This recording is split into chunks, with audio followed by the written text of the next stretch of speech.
I'm going to basically take Volker's talk and remove the normal rhetoric and just go with what we would like to hear. So, next generation sequencing is a lot of data, and data is cheap. You have a lot of work to do in terms of processing it. It's the processing that costs money. There are numerous data sources, and I think this slide is unfinished. Background integration of physics. So there is no GenBank for metagenomes. SRA is not functioning in that role per se in terms of providing any analysis structure for data. It's a raw data archive. The European Bioinformatics Institute is actually trying to turn that around. So we know what MobiDAC is. We've heard those two talks. It's bringing these four groups together with a common submission platform, a common API platform, and the biome format, which you've already heard from Greg, which is going to be ratified hopefully by the GSC board.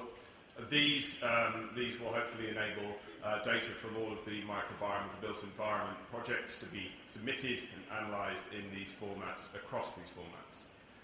That's the usual suspects. You have basically, you upload the data into the system. There's analysis, there's metadata acquisition, you have the sequences, you have a repository, there's a web interface.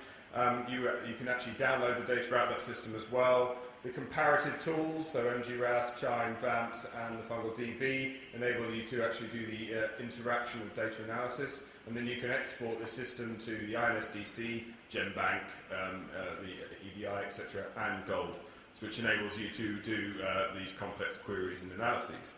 So there's no single analysis tool that could really satisfy all the researchers in metagenomics. So you have to say, we have to use things like IMGN, MGRAS, VAMPS. There's no,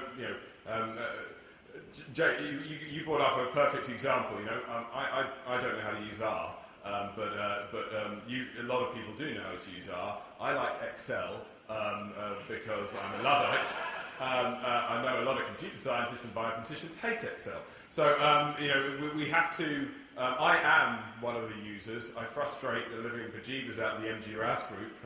Hi, Jared. By trying to say, well, can we just make it a little bit simpler, please? I really want this to be a little bit simpler because I don't understand what you're actually trying to do.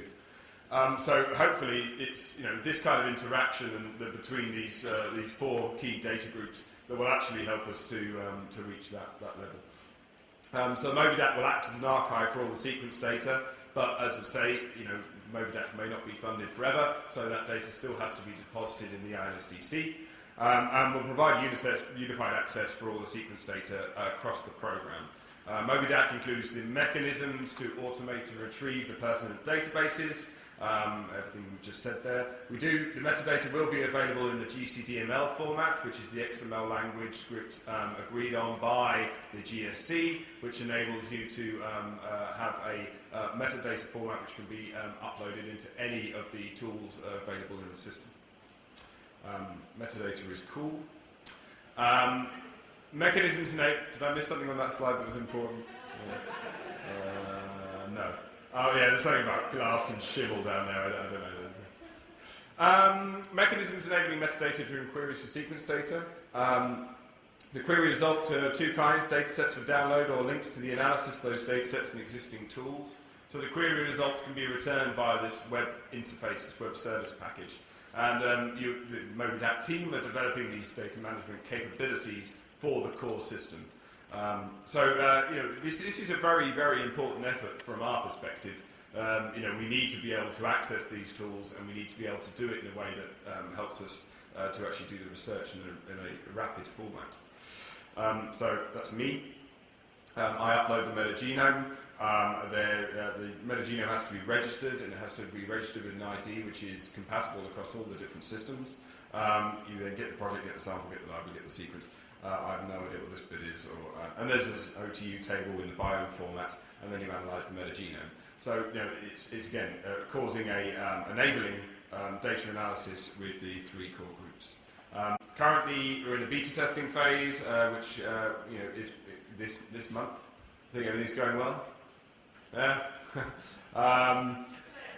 Yeah. Paula, just close your ears. It's all gone wrong.